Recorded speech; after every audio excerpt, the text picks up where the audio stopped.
भगवान राम और उनकी जन्मभूमि अयोध्या का वर्णन सरयू नदी के बिना अधूरा है। सरयू नदी भगवान राम के जन्म से लेकर उनके वन गमन और जल समाधि तक की साक्षी है।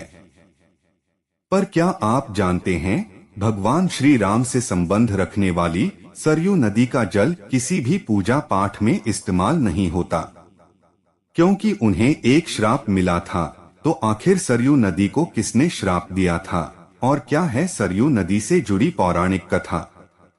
तो नमस्कार दर्शकों, आप सभी का स्वागत है हमारे YouTube चैनल पर एक बार फिर। मित्रों, हिंदू पौराणिक ग्रंथ के मत्स्य पुराण के अध्याय 121 और वाल्मीकि रामायण के 24वें सर्ग में सरयू नदी का वर्णन मिलता है।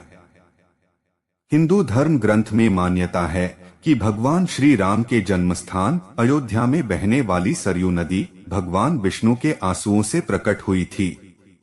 आनंद रामायण के यात्रा कांड में उल्लेख है कि प्राचीन काल में शंखसुर दैत्य वेदों को चुराकर समुद्र में छिप गया था।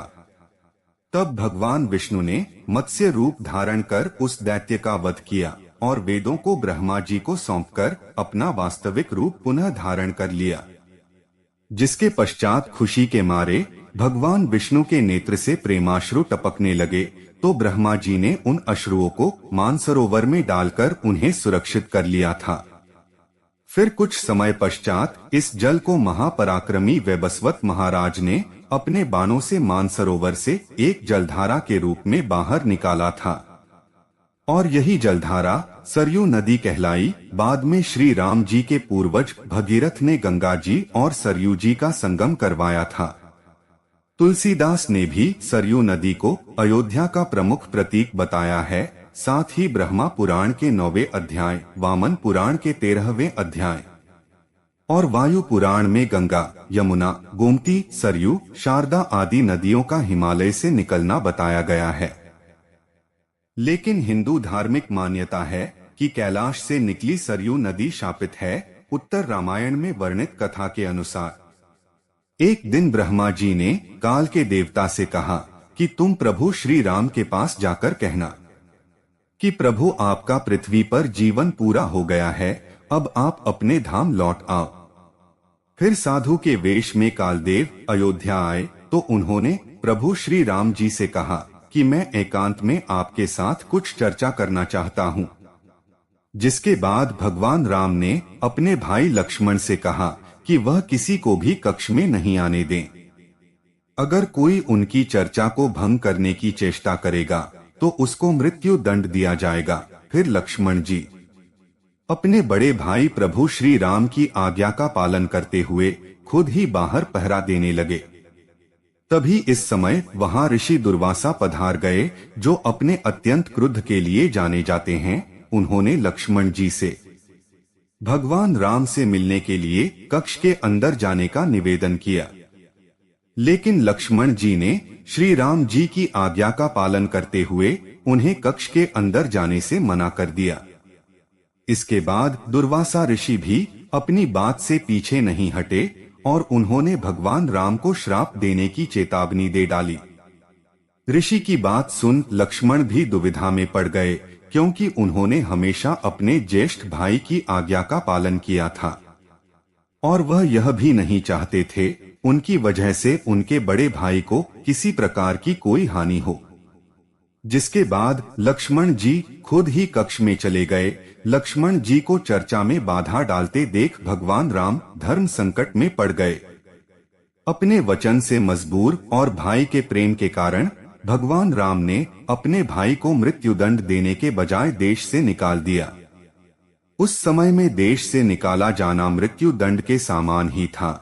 इसके पश्चात लक्ष्मण जी ने यह दुनिया छोड़ने का निर्णय लिया और वे सरयू नदी के तट पर गए और इस संसार से मुक्ति पाने के लिए नदी के भीतर चले गए।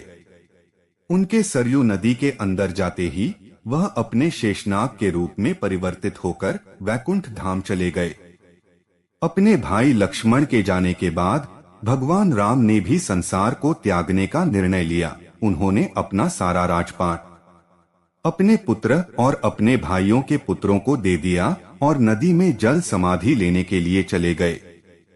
जैसे ही भगवान राम नदी के भीतर गए, वह अचानक से अदृश्य हो गए। फिर कुछ समय पश्चात नदी के भीतर से भगवान विष्णु प्रकट हुए। उन्होंने अपने भक्तों को दर्शन दिए। इस प्रकार भगवान राम ने भी अपना मानवीय रूप त्याग कर अपना वास्तविक रूप धारण किया और वह वैकुंठ लौट गए।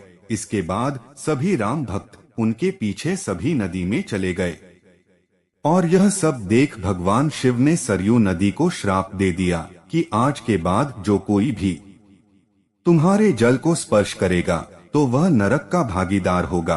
तुम्हारी कोई पूजा नहीं करेगा और न ही तुम्हारा जल किसी भी पूजा में प्रयोग किया जाएगा। तुम ही भगवान राम की मृत्यु का कारण बनोगे। भगवान शिव की बात सुनकर सरयू नदी भगवान शिव से बोली, प्रभु भगवान राम ने स्वयं अपनी इच्छा से जल समाधि ली है, इसमें मेरा कोई दोष नहीं है। तब भगवान शिव ने सरयू नदी से कहा, मैं तुम्हें बस इतनी छूट देता हूँ, जो कोई भी तुम्हारे जल को स्पर्श करेगा तो उसे पाप नहीं लगेगा और ना ही उसे कोई पुण्य मिलेगा। और सरयू नदी पर यह श्राप आज भी लागू होता है। तो मित्रों, आज के वीडियो में बस इतना ही। आज की वीडियो आपको कैसी लगी नीचे कमेंट करके अवश्य बताएं। ऐसे ही और धार्मिक और पौराणिक जानकारी के लिए हमारे चैनल को सब्सक्राइब करें। जय श्री राम।